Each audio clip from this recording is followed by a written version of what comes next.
इसीलिए बुध के अस्त होने को बहुत ज़्यादा वरीयता नहीं दी जाती है, क्योंकि ये बार-बार अस्त हो जाता है। तो यहाँ पे ये होता है कि बहुत ज़्यादा अशुभ फल तो नहीं मिलते हैं, लेकिन कई बार जन्म कुंडली में अन्य खराब योग होते हैं। उनके साथ अगर ऐसा बुध अस्त हो जाए, तो वहाँ पे इस कॉम्बिनेशन को हमें आपस में मिला कर के देखना होता है, तब हमें देखना पड़ता है कि किस तरीके के रिज़ल्ट आएँगे। नमस्कार, astrology I of the Vedas में आपका स्वागत है। जब किसी की भी जन्म पत्री में कोई ग्रह अस्त होता है, कंबस्ट होता है, तो उस जातक के मन में खास तौर पे ये प्रश्न उठता है कि ये अस्त ग्रह मुझको किस तरीके के फल देगा? क्या अस्त ग्रह हमेशा अशुभ फल ही देता है या अस्त ग्रह कभी शुभ फल भी प्रदान करता है? तो इस तरीके के अनेकों जो प्रश्न हैं वो उस जातक के मन में उठते हैं, या जो ज्योतिष को जानने वाले लोग हैं उनके मन में ये प्रश्न उठते हैं। अगर हम ज्योतिष के ग्रंथों का अध्ययन करें तो लगभग सारे ज्योतिष ग्रंथों में अस्त ग्रह के बारे में बताया गया है, और वहाँ पे बहुत ज़्यादा डिटेल में तो नहीं बताया गया है, लेकिन वहाँ पे ये अवश्य कहा गया है कि एक अस्त ग्रह अशुभ फलों को देता है। इसके अलावा बहुत विस्तार से जानकारी नहीं दी गई है। तो हम किस तरीके से इससे हम फलित करेंगे, कैसे हम जानेंगे कि अस्त ग्रह कैसे फल देता है? तो यहाँ पे पहले आप इस चीज को जान लीजिए कि 9 ग्रह होते हैं हमारे। यहाँ पे खैर अस्त ग्रह में हमने राहु, केतु और सूर्य को तो लेना ही नहीं है, क्योंकि इसके अलावा जो बाकी बचे हुए 6 ग्रह हैं वो अस्त होते हैं। तो ये 6 के 6 ग्रह बिल्कुल अलग हैं। चंद्र, मंगल, बुध, बृहस्पति, शुक्र और शनि, ये सारे ग्रह एक दूसरे से बिल्कुल अलग हैं। इनकी अपनी कुछ विशेषताएं होती हैं। अब चंद्रमा किसी की जन्म पत्री में अस्त होगा तो वो एक अलग तरीके के फल देगा। अगर गुरु अस्त होगा तो गुरु अलग अलग तरीके के फल देगा। तो क्योंकि हर ग्रह की अपनी विशेषताएं होती हैं, तो यही हमने जानना होता है कि अस्त ग्रह आखिर कैसे फल देगा। तो इसके लिए हमें हर ग्रह के बारे में अलग अलग जानना होगा कि वो ग्रह कैसे फल देता है। तो इससे पहले वीडियो बनाया था अस्त ग्रह का, उस पे मैंने चंद्रमा के बारे में आपको समझाया था कि चंद्रमा अगर जन्म कुंडली में अस्त होता है तो किस तरीके के फल दे सकता है। तो आज के इस वीडियो में हम आगे के जो ग्रह हैं, बाकी बचे हुए ग्रह हैं, उनके बारे में जानकारी प्राप्त करेंगे। कोई भी ग्रह सूर्य के साथ दो तरीके से अस्त होता है, एक तो जब वो मार्गी अवस्था में होता है और एक जब वक्री अवस्था में होकर के अस्त होता है। तो दोनों की अलग अलग डिग्रियां होती हैं। मार्गी अवस्था में अलग डिग्री पे अस्त होता है, और वक्री अवस्था में जब वो होता है तो उसके लिए अलग डिग्रियां हैं। तो ये सारी चीज़ें मैं इससे पहले के वीडियो में बता चुकी हूँ, और उस वीडियो का लिंक डिस्क्रिप्शन बॉक्स में है, आप वहाँ से देख सकते हैं। वहाँ पे चंद्रमा के अस्त होने के भी सारे फल बता दिए गए थे। तो आज हम मंगल से शुरू करेंगे। मंगल जब अस्त होता है किसी जन्म पत्री में तो किस तरीके के फल दे सकता है, ये सब कुछ आज हम विस्तार से जानेंगे। और अगर आप चैनल पे नए आए हैं तो चैनल को सब्सक्राइब कर लीजिएगा, साथ में बेल आइकन को प्रेस कर लीजिएगा। मंगल को ज्योतिष शास्त्र में सेनापति का दर्जा प्राप्त है। मंगल एक ऐसा ग्रह होता है जो हमेशा बड़ी वीरता और साहस के साथ आगे लड़ने के लिए जाता है। ये मंगल जब जन्मपत्री में ग्रह युद्ध में भी शामिल होता है तो वहां पर हमेशा यही कहा जाता है ज्योतिष ग्रंथों में कि मंगल कभी नहीं हारता है ग्रह युद्ध में, मंगल हमेशा विजयी होता है। लेकिन अगर ये मंगल किसी की जन्म पत्री में कंबस्ट हो जाए, यानी कि अस्त हो जाए, तो ये मंगल कहीं ना कहीं उस व्यक्ति में ऊर्जा की भारी कमी कर देता है। ऐसे जो लोग होते हैं उनका स्टेमिना काफी कम हो जाता है, खास तौर पे जब मंगल की दशा चलती है। उस दौरान उनकी ऊर्जा का बहुत हास हो जाता है।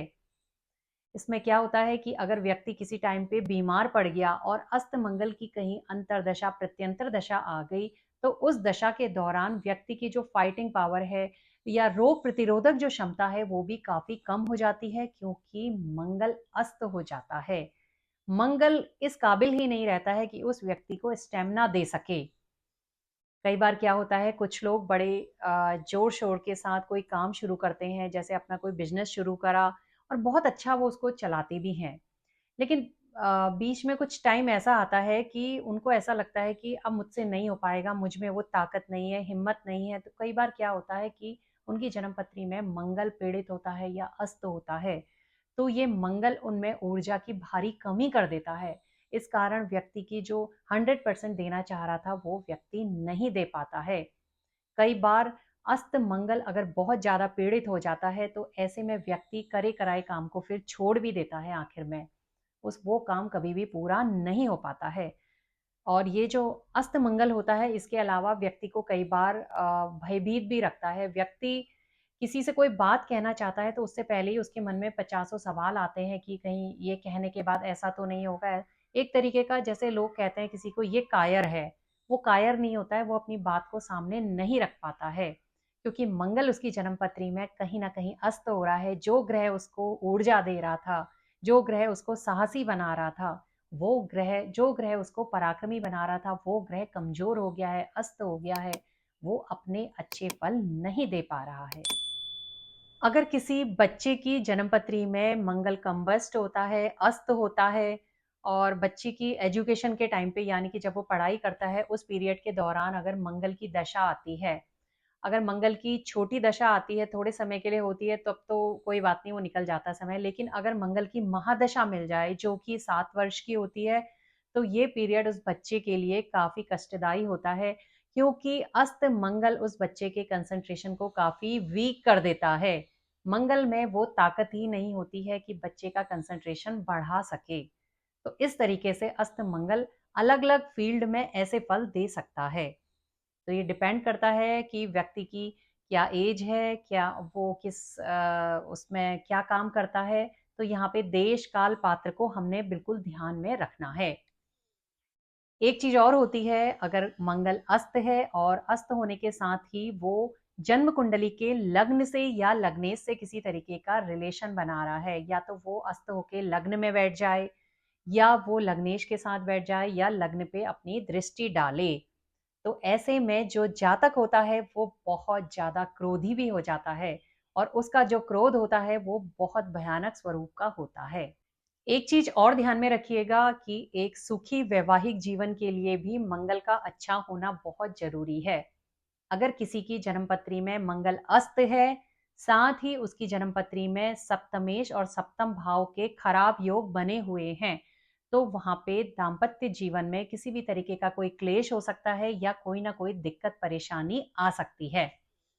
इसके अलावा अगर मंगल किसी की जन्म पत्री में अस्त है तो ऐसा मंगल उस व्यक्ति को एनीमिक भी बना सकता है। उस व्यक्ति में खून की कमी हो जाती है कई बार, क्योंकि ये जो है लाल रक्त को जो कण होते हैं ब्लड के उनको दिखाता है।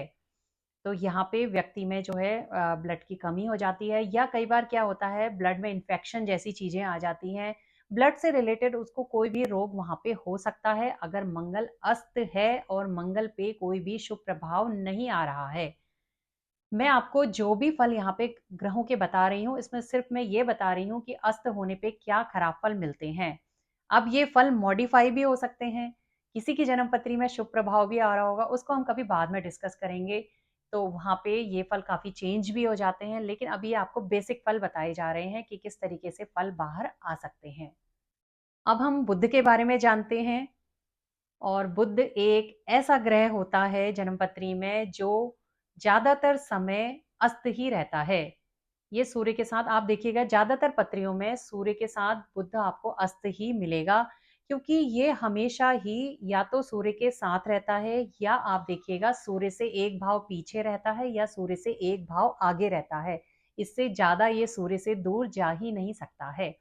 इसीलिए बुध के अस्त होने को बहुत ज्यादा वरीयता नहीं दी जाती है, क्योंकि ये बार बार अस्त हो जाता है।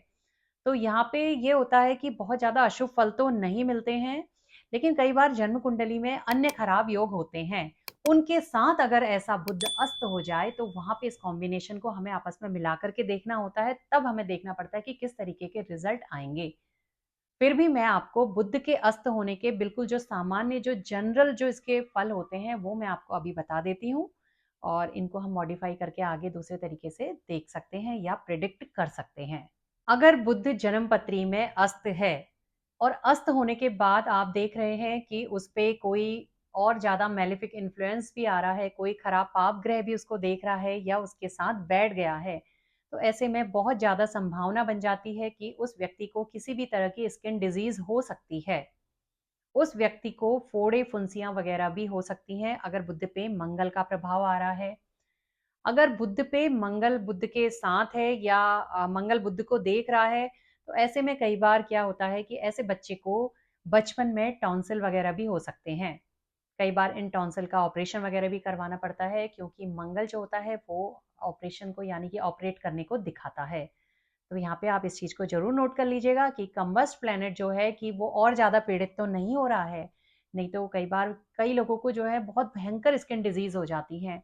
कई लोगों को आप देखते हैं कि सफेद दाग हो जाते हैं। तो ये सारी चीजें जो देता है वो बुध ग्रह देता है। जब ये जन्म पत्री में अस्त हो जाता है तो इसमें वो अंदर से शक्ति ही नहीं रहती है कि ये स्किन को अच्छा कर सके।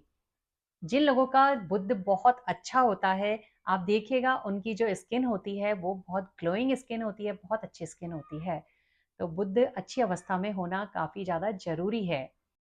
अस्त बुध स्किन को कई बार बहुत ज़्यादा ड्राई भी कर देता है। आप देखिएगा कई लोगों की स्किन बहुत ज़्यादा ड्राई होती है, और आप देखिएगा उनकी जन्म पत्री में या तो उनका बुध आपको कम्बस्ट मिलेगा या उनका बुध आपको कहीं ना कहीं नीच का होगा या पीड़ित होगा। तो वहां पे ड्राई स्किन को भी जो है बुध दे सकता है। इसके अलावा एक कॉम्बिनेशन और होता है, अगर बुध जन्म पत्री में अस्त हो जाए और उसके साथ ही आप ये देखते हैं कि जन्म पत्री का पंचम भाव या पंचमेश भी पीड़ित हो रहा है और साथ में चंद्रमा पे भी अशुभ प्रभाव आ रहा है, तब ऐसे में ये अस्त बुध एक कैटलिस्ट का काम कर देता है। ये एक तरह की और आग पीछे से लगा देता है।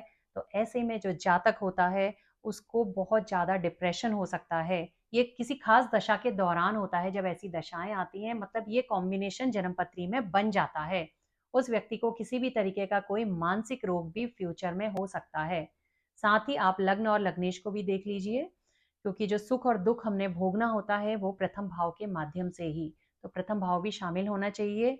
तो वहां पे बुद्ध को देखना बहुत ज्यादा जरूरी है, क्योंकि बुद्ध जो है व्यक्ति की बुद्धि को दिखाता है। अगर बुद्ध बहुत ज्यादा पीड़ित होगा, अस्त होगा, चंद्रमा खराब होगा, पंचम भाव खराब होगा, तो ऐसा व्यक्ति शास्त्रीय ग्रंथों में कहा जाता है कि जड़ बुद्धि हो जाता है, मूर्ख बुद्धि हो जाता है। उसकी जो बुद्धिमत्ता है वो बिल्कुल खत्म हो जाती है। इसके अलावा अगर बुध आपका अस्त है और पांचवा भाव पीड़ित हो रहा है, तो यहाँ पे एक चीज और भी निकल करके आती है कि वो जो जातक होता है वो किसी भी विषय को जो उसकी समझने की शक्ति होती है वो बहुत ज्यादा कम हो जाती है। वो काफी देर से उस सब्जेक्ट को समझ पाता है, कोई भी चीज उसको समझाई जाए, क्योंकि उसकी बुद्धि उतना उसको ग्रहण ही नहीं कर पाती है। इसके अलावा उस जातक की जो तर्क वितर्क करने की जो क्षमता होती है वो भी बहुत ज्यादा कम हो जाती है। तो बुध क्योंकि एक ऐसा ग्रह है जो व्यक्ति में बुद्धिमत्ता को दिखाता है, तो यहाँ पे बुध का थोड़ा अच्छा होना, अच्छे प्रभाव में होना बहुत ज्यादा जरूरी होता है। वैसे भी जब हम किसी भी बच्चे की जन्म पत्री को देखते हैं तो उसके पढ़ाई के लिए देखते हैं खास तौर पे, तो पंचम भाव पंचमेश के साथ साथ उसके जो कारक ग्रह होते हैं विशेष तौर पे बुध और गुरु होते हैं। उसी तरीके से अगर किसी व्यक्ति को ज्योतिष का बहुत शौक है और वो जानना चाहता है कि मेरे उसमें ज्योतिषाचार्य बनने के योग हैं या नहीं है, तो उसकी जन्म पत्री में भी बुध अच्छी अवस्था में होना चाहिए, गुरु अच्छी अवस्था में होना चाहिए, साथ ही बाकी के कॉम्बिनेशन भी होने चाहिए। इसके अलावा जो अस्त बुद्ध होता है, अगर बुद्ध कंबस्ट है यानी कि अस्त है, साथ में आप देखते हैं कि व्यक्ति का छठा भाव या षष्ठेश पीड़ित हो रहा है, तो ऐसे में जो व्यक्ति के ननिहाल में उसके मामा मौसी हैं उनको किसी तरह की भी कोई प्रॉब्लम हो सकती है। आर्थिक प्रॉब्लम, शारीरिक प्रॉब्लम, मानसिक प्रॉब्लम, किसी भी तरीके के कोई ना कोई अरिष्ट को यहाँ पे दिखाता है, क्योंकि बुद्ध जो होता है वो व्यक्ति के मामा को दिखाता है, ननिहाल पक्ष में उसके मामा को और मौसी को। तो यहाँ पे भी आप इस चीज को देख सकते हैं। तो ये हर व्यक्ति की जन्म पत्री में अलग तरीके से फल देगा। यहाँ पे हमें बुद्ध के साथ और भावों को भी मिला करके देखना होता है। बुद्ध के साथ छठा भाव पीड़ित हो रहा है तो ये चीज है, बुद्ध के साथ पांचवा पीड़ित हो रहा है तो ये चीज है। एक जो जनरल रिजल्ट बुद्ध के अस्त होने का होता है वो मेनली जातक की बुद्धि पे ही आता है। और कई बार जो होता है व्यक्ति की जो वाणी होती है, वाणी को भी दिखाता है बुद्ध, तो कई बार वाणी पे भी असर हो जाता है। अगर सेकंड हाउस अच्छी अवस्था में नहीं है, सेकंड हाउस को शनि देख रहा है और बुद्ध भी अस्त हो रहा है, तो ऐसे में जातक की वाणी में किसी तरीके का कोई दोष भी आ सकता है। तो एक अस्त ग्रह जो होता है वो जन्म पत्री में और भी बहुत ढेर सारे अलग अलग तरीके के अशुभ फलों को प्रदान करने में सक्षम हो जाता है। तो आगे के वीडियो में हम बृहस्पति, शुक्र और शनि इन 3 ग्रहों के बारे में जानेंगे। और आज का वीडियो अगर आपको पसंद आता है तो वीडियो को लाइक कीजिएगा, शेयर कीजिएगा, साथ ही चैनल को सब्सक्राइब कर लीजिएगा और बेल आइकन को प्रेस कर लीजिएगा। धन्यवाद।